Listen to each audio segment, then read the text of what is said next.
"You're home." Ty Vance, wearing gray sweatpants and lounging on my sofa, gave me a casual wave. I nodded and set my keys on the counter. "He's watching the game here tonight," my girlfriend, Chloe, said, her tone perfectly natural. "You don't mind, do you?" Ich glänzte her. "I don't mind." She paused, visibly surprised. In the past, I would have frowned. I would have gone silent. I would have been unhappy. But tonight, I didn't say a single extra word.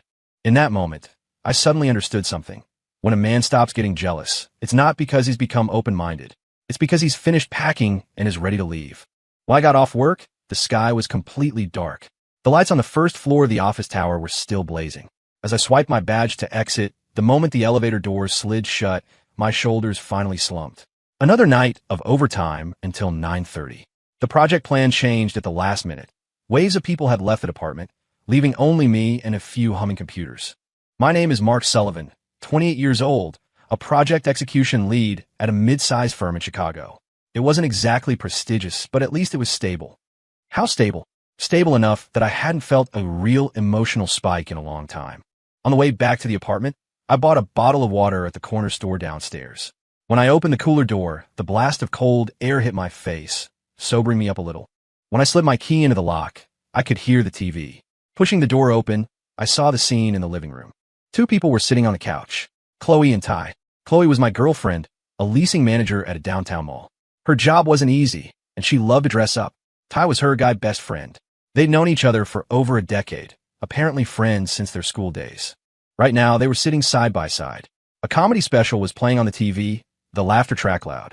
Ty was wearing only sweatpants, shirtless, sunk deep into the cushions with a posture so casual he looked like he was in his own home. I stood in the entryway for 2 seconds, saying nothing. Ty noticed me first, looked up and smiled. "You're back. Pretty late today." His tone was natural, familiar, too familiar. I nodded, kicked off my shoes, and gave a noncommittal grunt. Chloe looked back at me, then quickly turned her eyes back to the TV, saying offhandedly, "There's food in the kitchen. Heat it up yourself." Her tone was as routine as if she were assigning a daily chore. I acknowledged her, dropped my bag, and walked into the kitchen. Inside the rice cooker was half a bowl of rice, already drying out around the edges. I didn't heat it. I cracked open my water, drank a few mouthfuls, and leaned against the counter for a while. Honestly, I wasn't unfamiliar with this scene. In the beginning, it made me uncomfortable. I used to subconsciously check how close they were sitting, notice if Ty was shirtless again, wonder what they talked about before I got home. Later, after it happened enough times, my emotions were ground down to dust. Now, seeing it, I just felt habit. I walked back to the living room. Ty had already stood up, grabbing his hoodie from the sofa. "I'm heading out," he said. "Early start tomorrow." Chloe nodded and stood up to walk him to the door. They stood very close while talking, their voices lowered, as if afraid of disturbing me, or as if they hadn't given me a second thought. The door closed, and the apartment suddenly fell quiet. Chloe turned around and looked at me. Her gaze lingered on my face for 2 seconds, her brow furrowing slightly. "Why haven't you been jealous lately?" The question came out of nowhere. I was drying my hair with a towel. My movements didn't stop, and I didn't look up. "Haven't you always said he's just your best friend?" My tone was flat. "You guys have a platonic friendship. I believe you." When the words left my mouth, even I felt surprisingly calm. Chloe froze, as if she hadn't expected that answer. She pursed her lips, her expression complicated. I couldn't tell if it was disappointment or something else. She didn't reply. She turned and went into the bathroom. The sound of running water started quickly. I sat on the sofa. The TV was still on, the screen flickering, but none of it registered in my brain. Before, when she showered, I would unconsciously glance over, waiting for her to come out. Now I didn't. When the water stopped, she came out wrapped in a towel, her hair still dripping. She walked up to me, stood there for a moment, then suddenly bent down, getting very close. "Mark," she said my name. I smelled her body wash, a familiar scent. The next second, I raised my hand and gently pushed her away. The motion wasn't aggressive, but it was definitive. Her expression changed instantly. What is that supposed to mean? Her voice turned cold. I looked up at her, my tone remaining mild. "Work has been crazy these past few days. I am exhausted. Give me a minute." That was part of the truth. She stared at me for a few seconds, as if judging whether I was lying. Finally, she said nothing, turned, and went into the bedroom. The door slammed shut loudly. I sat alone in the living room.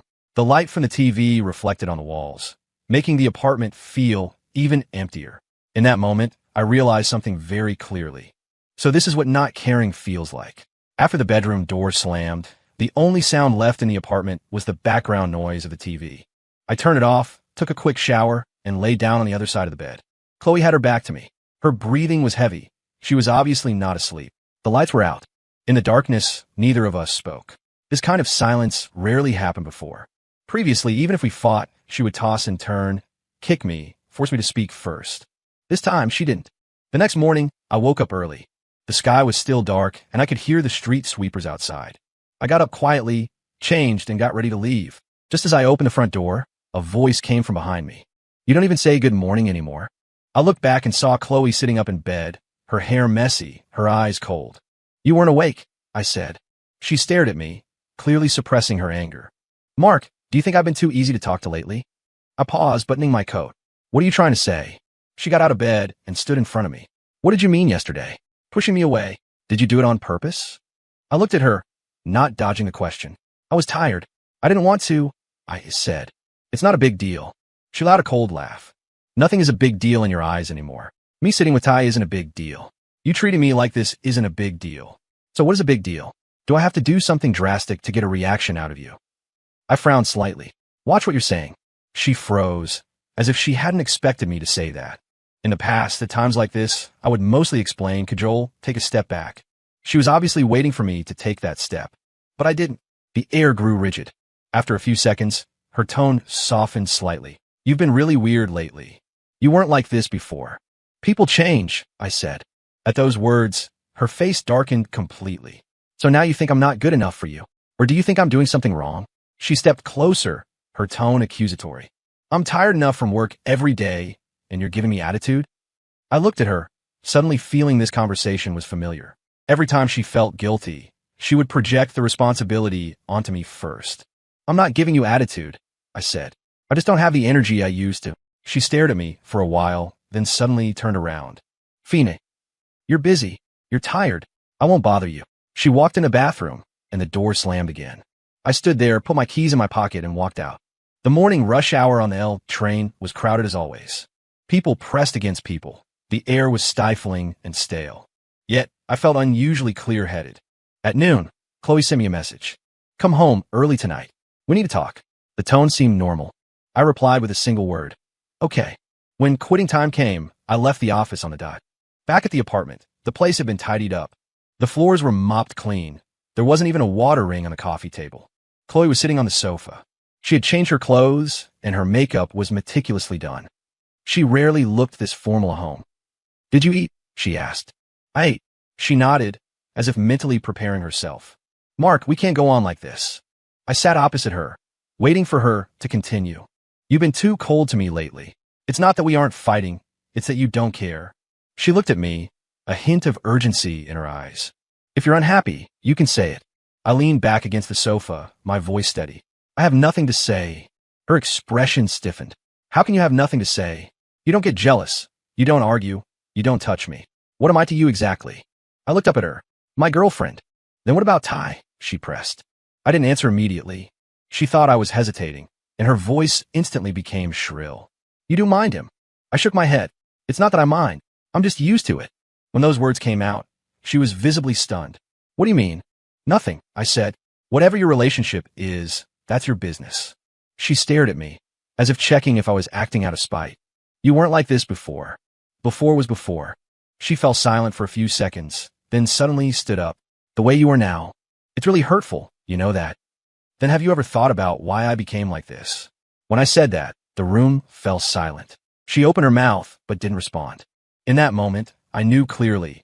It wasn't that she didn't know. She just wasn't willing to admit it. "I'm going to shower." She dropped the sentence and turned into the bathroom. The water started running. I sat on the sofa, looking at the closed door. I felt no anger, no loss. Just a very clear sensation. This apartment, for the first time, felt empty to me. After that day, life seemed to return to normal. We went to work as usual, slept in the same bed as usual, left together, and came home separately. But some things had quietly changed. I woke up earlier than before. There were signs someone had used the kitchen. The stove was still warm, and a bowl sat in the sink. Chloe was sitting at the dining table, looking down and replying to messages, a hint of a smile on her lips. "There's oatmeal in the pot," she said. "Help yourself." I walked over and took a look. The oatmeal was freshly made, still steaming. Next to it sat a plate with a fried egg and 2 slices of toast. Just as I was about to sit down, she added a sentence. That plate is for Ty. He's coming by to pick up some files later. My movement paused. Have you eaten? I asked. Only then did she look up at me. Oh, I'll eat at the office. She said it casually, as if it were a trivial matter. I didn't say anything else. I put the spoon back, grabbed my bag, and walked out. The moment the door closed, I suddenly realized something. She hadn't asked me if I had eaten or if I was tired in a long time. During my lunch break, my phone buzzed. It wasn't her. It was a colleague messaging about work. Chloe didn't contact me all day. When I got home after work, she was the only one there. She was sitting on the sofa, scrolling through her phone. Hearing the door open, she glanced up. You're back. Yeah. I changed my shoes and walked in. There was a boba tea on the table with a straw in it. Ty just left. It's leftover. You want it? She asked. I looked at the cup, the condensation gone, the drink no longer cold. No. She shrugged and pushed the cup aside.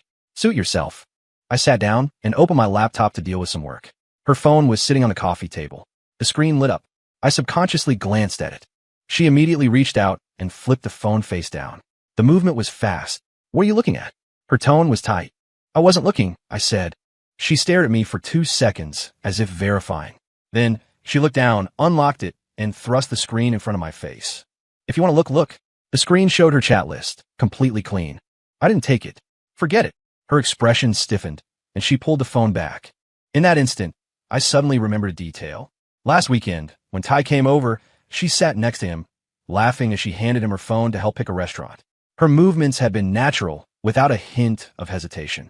While getting ready for bed, I stood at the sink brushing my teeth. Chloe walked past me, carrying that familiar scent. Why are you always zoning out lately? She asked. Lots of work? I mumbled. She didn't press it and went into the bedroom. The lights went out, but I couldn't sleep. My mind felt like it was being slowly unfolded, not by a single event, but by a pile of fragmented images. Her coming home late from overtime, but telling Ty beforehand. Her being in a bad mood and finding Ty to vent. She said less and less to me, but could talk to him until late at night. It wasn't that I hadn't noticed. It was just that before I always made excuses for her. Now those excuses suddenly couldn't stand up. The next day was Saturday. For once, I didn't have to work overtime. When I got up, Chloe wasn't home. There was a sticky note on the table. Went to the mall with Ty. Call if anything. The handwriting was hasty, like she was in a rush. I put the note back and poured myself a glass of water. The apartment was quiet. So quiet that for the first time, I seriously observed the place. I bought the sofa, I assembled the bookshelf, I watered the plants on the balcony. But in this home, I looked more and more like a temporary tenant. When she came back in the afternoon, she was carrying shopping bags, looking in good spirits. Dinner together tonight? She asked. No, I said. Meeting a co-worker. She froze. You usually don't go out on weekends. I want to go out now. She didn't say anything else and put her things in the bedroom. During dinner, my co-worker asked how I was doing lately. I thought about it and said I was okay. I really was okay. No insomnia, no rage, no breakdown like I imagined. Just slowly putting some things down. It was late when I got home. Chloe was asleep, facing away from the door. I lay down without touching her. In the darkness, I suddenly realized something. If one day I stopped appearing, no one in this home might notice anything wrong for a long time. When this thought surfaced, I actually felt relieved. Turns out some relationships don't end suddenly. They dissolve bit by bit in the neglected details. Changes didn't appear all at once. I stopped accommodating her schedule. If she came back late, I slept. If she went out on weekends, I made my own plans. No arguing, no asking. When leaving in the morning, I stopped detouring to drop her off. She stood in the entryway putting on shoes and suddenly looked up. Aren't you going my way today? Running a bit late, I said. She looked at me, but didn't press further. When I got home at night, I was mostly in the study. Door closed, working or reading. She stood at the door several times, looking like she wanted to speak but stopping. When I looked up, she would turn and walk away. One day, she unexpectedly messaged me. Dinner together tonight? I was in a meeting at the office. I saw it, but didn't reply immediately. When the meeting ended, I replied, might be late. She quickly replied, okay. When I got home, dinner was ready. She was wearing an apron, standing in the kitchen. Wash up first, she said. Her tone was gentle but forced. I did as asked and sat down to eat. She sat opposite me, barely touching her chopsticks. Is work really stressful lately? She asked. It's okay. Do you want to switch to an easier project? Not for now. She nodded and fell silent again. After a while, she spoke again. Do you have a problem with me? I looked up at her. Why do you ask? I feel like you're avoiding me. I thought for a moment. Not avoiding, just busy with our own things. She was clearly dissatisfied with this answer. It wasn't like this before. I didn't respond. After dinner, I cleaned up the dishes. She stood aside, watching me. Let's go out this weekend, she said. We haven't gone out together in a long time. We'll see, I said. Her brow furrowed noticeably. Before, you would have promised in advance. I placed a bowl in the rack. Now, I'm not sure. That night, she actively leaned in close. Her hand rested on my arm, her movements stiff. Mark, she whispered my name. I didn't push her away, but I didn't respond either. She sensed it quickly, and her hand slowly retracted. The air instantly became quiet. The next day, Ty came over very early. I was just getting ready to leave, and he was already sitting in the living room, dressed neatly, but it seemed a bit deliberate. Mark, morning, he greeted with a smile. Morning. Chloe was busy in the kitchen, glancing over now and then. Ty suddenly spoke up. You've been busy lately? I feel like I never see you. Lots of work scheduled, I said. He laughed. True, you've always been a grinder.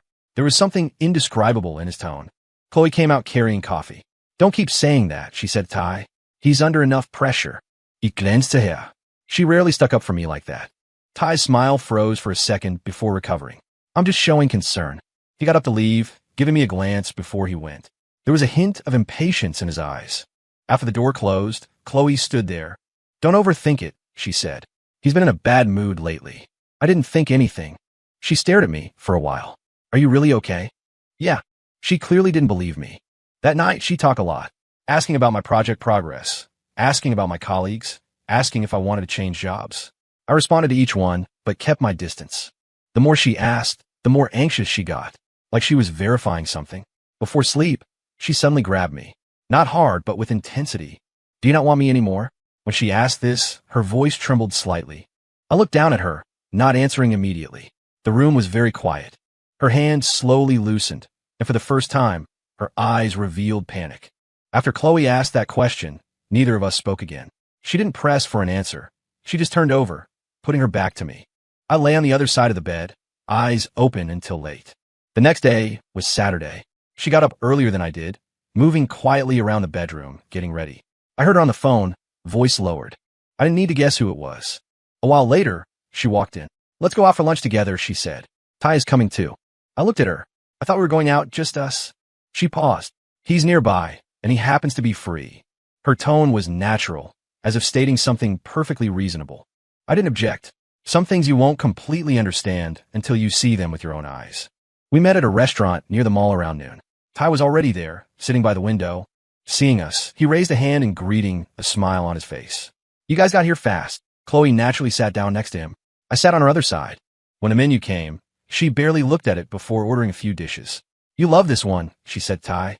Then she remembered me. What about you? You want to order anything else? Whatever, I said. During the meal, the conversation revolved almost entirely around them. Ty talked about switching gyms. Chloe listened intently, interjecting occasionally. I chimed in every now and then, my presence minimal. The waiter brought the wrong dish. This isn't. I started to speak. Chloe cut in before I could finish.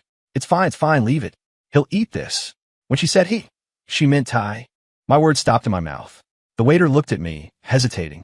Chloe added, it doesn't matter. Her tone was certain. In that moment, it felt like something gently pricked my heart. It didn't hurt. It brought clarity. Halfway through the meal, Ty's phone rang. He answered, and his expression changed. I have to go handle something, he said. Chloe immediately stood up. I'll go with you. I looked at her. Aren't we having lunch? She looked back. He has an emergency. What about me? I asked. She hesitated for a second. Finish eating and head back yourself. When she said this, it was so natural, as if this arrangement was simply matter of course. They left quickly. I sat alone in the restaurant and finished the rest of the food. The taste was actually fine. It was just a bit hard to swallow. When I returned to the rental apartment, it was empty. I stood in the living room and looked around. Sofa, coffee table, TV. Everything was in its original place. But suddenly, I felt like this wasn't where I was supposed to be. I walked into the bedroom and opened the closet. I didn't have many clothes, so packing was quick. 2 jackets, a few changes of clothes, a spare pair of shoes, and toiletries. I put everything into my suitcase without hesitation. Chloe came back very late. The moment she walked in, she saw the suitcase. Her face changed instantly. "What are you doing?" "Packing some things," I said. She walked over and grabbed the handle of the suitcase. "You're leaving?" "Staying somewhere else for now," I said. Her fingers tightened. "What?" I looked up at her. "Back at the restaurant. Didn't you feel like something was wrong?" She froze. "You're obsessing over those little things again." "It's not a little thing," I said. Her voice suddenly spiked. "Then what do you want me to do?" "He had an emergency.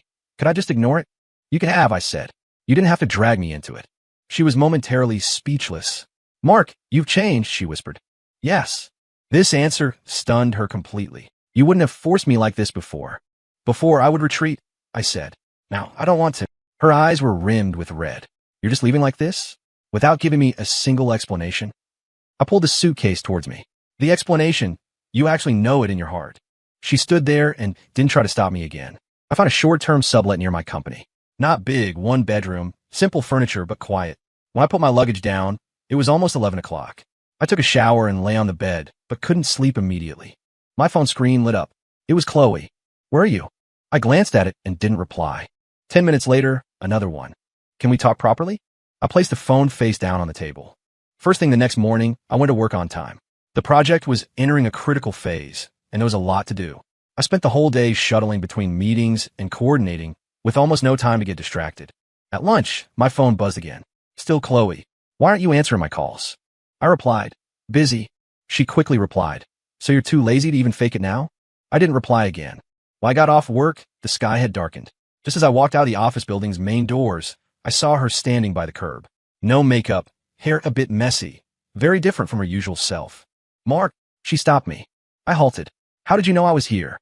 "Ty said your office was nearby," she said, then immediately added, "I didn't ask him specifically." I nodded. "Something up." She choked on my sentence. "Do you have to talk to me like that?" "How do you want me to talk?" I countered. She stepped closer, lowering her voice. "You just moved out like that, leaving me there alone."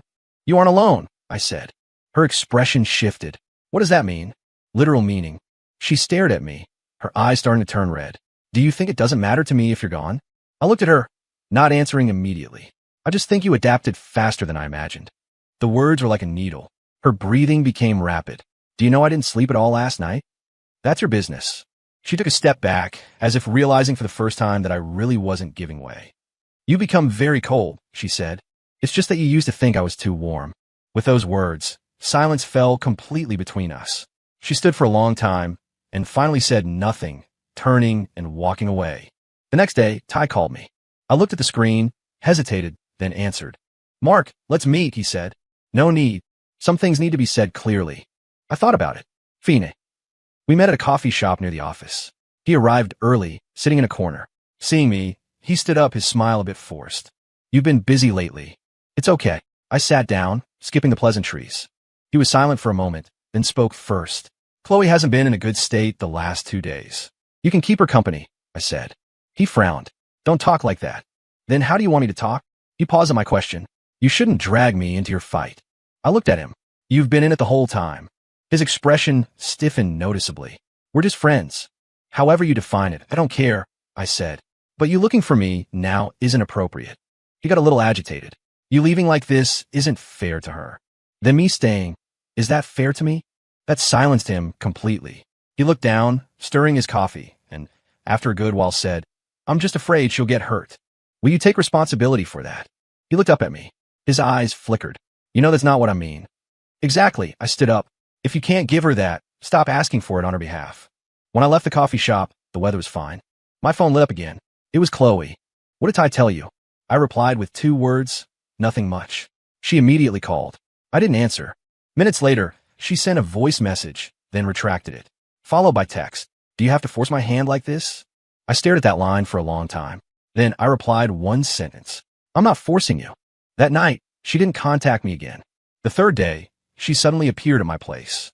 When the doorbell rang, I had just finished cooking. Opening the door, she stood there, dark circles under her eyes. "You moved fast," she said. "Temporary," I said. She walked in, looking around. "It's pretty clean. Something you need?" She sat down, twisting her fingers together. "I've thought a lot these past 2 days. Did you figure it out?" I asked. She looked up, but her eyes were evasive. "I'm just used to having Ty around. But you're different." I looked at her, not interrupting. "I can keep my distance from him," she said. As long as you come back. She said it fast, like she was afraid I'd refuse. I put down the glass of water in my hand.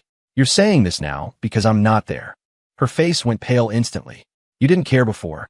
That was before. She opened her mouth, suddenly panicked. Mark, do you really not want me anymore? I didn't answer directly. The way you are now. It's messy. Her tears finally fell. You weren't like this before. I stood up, walked to the door, and opened it. Go home. She looked at me, realizing for the first time that I wouldn't soften again. When she left, her steps were slow. After the door closed, the apartment returned to quiet. I sat back in the chair. I knew one thing clearly. Without me there, the balance between them had already begun to collapse. When Chloe asked to meet, her tone was calm. No crying, no accusations. She just said she wanted to clear the air. The location was a small bistro we used to go to, not far from the old apartment. I agreed. When I arrived, she was already sitting inside. There were 2 glasses of water on the table, and the seat opposite her was empty. Just as I sat down, I realized Ty was there too. He was sitting on the inside corner of the booth, deliberately avoiding eye contact, clearly uncomfortable. Chloe glanced at me. I asked him to come, she said. Better to say some things face to face. I nodded, offering no objection. The food arrived quickly, but no one touched their utensils. The atmosphere was quieter than I expected. Chloe spoke first. Mark, I've thought about it. The problem between us isn't just him. She glanced at Ty as she said this. Ty looked down, not responding. You've always been steady, able to handle things, she continued. I got used to you being my backstop. I listened, not interrupting, but I never thought you'd actually leave. Her voice wasn't loud, but it was tight. After you left, I realized there was no one to cover for me anymore. I raised my eyes to her. Those things weren't supposed to be covered by me alone anyway. She was silent for a moment. I know what you minded, she said, but I never intended to cross the line. Crossing the line isn't about intent, I said. It's about action. The words weren't heavy, but they were clear. She opened her mouth, but didn't argue. Ty couldn't help but cut in at this point. Mark, saying that isn't fair. I've known her for so many years. We can't just cut ties. I turned to look at him. I didn't ask you to cut ties. I just withdrew. He froze. But you doing that puts all the responsibility on her. The responsibility was already on her, I said. I didn't create it. His face looked grim. You weren't someone who kept score like this before. I looked at him. Just because I chose not to keep score before doesn't mean I didn't feel anything. With that, the table fell silent. Chloe's hand tightened around her glass. So what result do you want now? She asked. No result, I said. Just making things clear. She clearly couldn't quite accept that answer. You won't leave, even a little room? I looked at her. Room is for when both sides respect the rules. She lowered her head and didn't speak again. Ty's tone started to get impatient. You're being too cold. She's already hurting. I looked at him. Then what can you do? He was stumped. How long can you accompany her? Can you make decisions for her? Can you bear the consequences when her emotions spiral? I spoke sentence by sentence. He couldn't answer a single one. He clenched his fist, but didn't speak. Chloe suddenly looked up. Enough, she said to Ty. It was the first time in such a setting that she had explicitly stopped him. Ty froze, looking at her, his eyes complex. She turned to me. I used to think you'd always be there. So I made a lot of choices carelessly. Her voice was very soft. Now I realize it's not that you won't leave, you just leave slowly. I didn't respond to that. Some things, having reached this point, were enough. From now on, we go our separate ways, I said. No need for a messy fight. No need to explain anymore. She nodded. Her eyes were red, but she didn't cry. I wanted to say something else, but was stopped by a look from her. The meal ended quickly. When the bill came, she tried to pay, but I stopped her. I'll get this one, I said. Call it closure. She didn't insist further. Walking out of the bistro, the night breeze was a bit cool.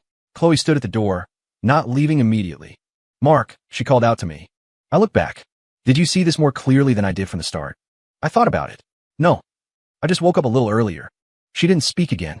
Ty stood to the side, never interrupting. After that meeting, we didn't contact each other again. No blocking, no delivery to avoidance. We just naturally disconnected. I extended the sublet lease for 3 months. The landlord was a man of few words. When handing me the keys, he just reminded me not to be too loud at night. I nodded and said, don't worry. Life compressed back into a very simple rhythm. Work, home, eat, sleep. No superfluous socializing. No deliberate purging of memories. The project at the company went smoother than expected. I prepared for several plan adjustments in advance, which actually shortened the meeting times. My boss called me in for a talk, saying there was a more important project coming up and he wanted me to take it. I accepted. Not to prove anything, but because I found I had the capacity for it. The energy that used to be drained away was slowly coming back. One night, working overtime until 9, I didn't rush back. I found a small diner downstairs from the office and ordered a beef bowl. There weren't many people in the shop. The TV was on, but no one was really watching. I sat alone in the corner and finished the meal. Halfway through, my phone buzzed. It wasn't Chloe. It was a confirmation message in the workgroup chat. I replied, put the phone down, and kept eating. The taste was average, but it felt grounded. When I got back to the apartment, it was almost 10. I didn't go up immediately, but walked slowly along the street for a bit. The streetlights lit up one by one. The wind wasn't strong. It felt sobering on my face. There were food trucks on the street corner, the smell of grease mixing with the steam. A few late shift workers stood there chatting, their voices low. I suddenly realized I hadn't felt this sense of leisure in a long time. Not wondering what time someone was coming home. Not guessing someone's mood. Not repeatedly measuring boundaries in a relationship. Just walking. Just breathing. Over the weekend, I reorganized the apartment. The small space was quickly tidied up. In the extra space, I put a small desk by the window. In the afternoon, when the sunlight came in, the room looked bright. I sat there processing documents, occasionally looking up to see the sky outside the window. A very ordinary day, but very steady. Chloe sent me a message later. No extra content, just saying she hoped everything went well for me. I replied with thanks and didn't continue. The feeling was very clear. Not resentment, not nostalgia, just that we had walked to different places. Some relationships are actually more complete when stopped at the right place. On the way back in the evening, I passed that diner again. The owner remembered me and asked if I wanted the usual. I nodded. Sitting down, the night view outside the window was perfect. I suddenly understood something. Letting go of the wrong person isn't losing anything. It's finally no longer forcing yourself. Story complete.